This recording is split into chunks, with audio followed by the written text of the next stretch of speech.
Here we have a 10-inch sediment filter, and I'm going to show you how to replace the filters on it. So parts of the sediment filtration unit, we've got an isolating valve, we've got the cartridges, the 10-inch, we've got the bleeders, another isolating valve, and then the filters inside the clear cartridge.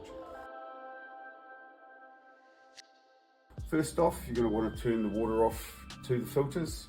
So if you've got a tank valve, you want to turn the tank valve off. We've got two isolating valves on each side of these filters. Turn the pump off as well. So you'll need to flick that off at the mains. So turn the isolating valve off. Push the red buttons or the bleeders. Just be aware some water will come out, so you may just want to cover that up so it doesn't get you. Turn that other isolating valve off.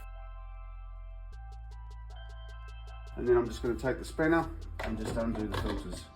Just one at a time. So just beware when changing the filters, they're full of water. So the 20-inch filter as opposed to the 10-inch filter will be heavier, and also a carbon block will be fairly heavy. So just beware when you do take them off, there is a bit of weight in them.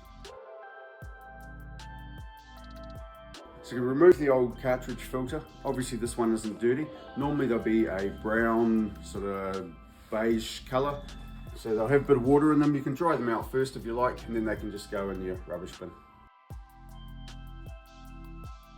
Next, grab a clean rag and some soapy water and just give them a clean out. There'll be residue on the sides, and then just rinse them out. Just take your silicone grease. You don't need too much, just a smear of silicone grease. And just put it around the O-ring at the top. So just a smear. Now some filter cartridges might have an O-ring on the top and the side, so just put a smear on the top and the side. So the silicone grease will seal the O-ring onto the system, and it also helps just make it easier to get it on and off.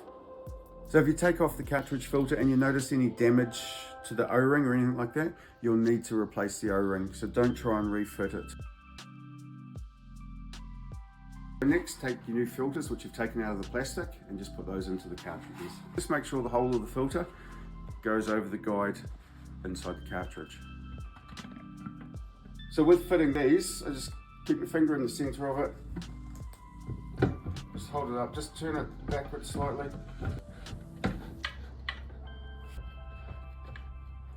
Normally they only need to be done up hand tight. If you need to use the spanner to do them up, just remember at the end, just a nip, they don't need to be over tightened.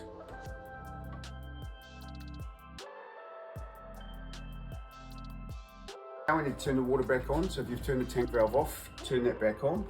Open up the isolating valve, bleed these off, open up the other isolating valve, and now turn the pump back on.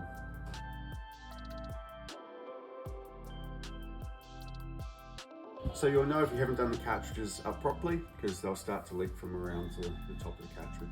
Once you've changed the filters, you'll need to turn the water on inside the house. You might get some white water coming through.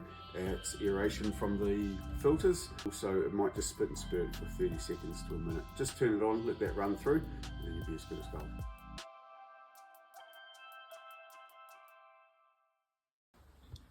Want me doing anything, or do you want me just sort of turning them?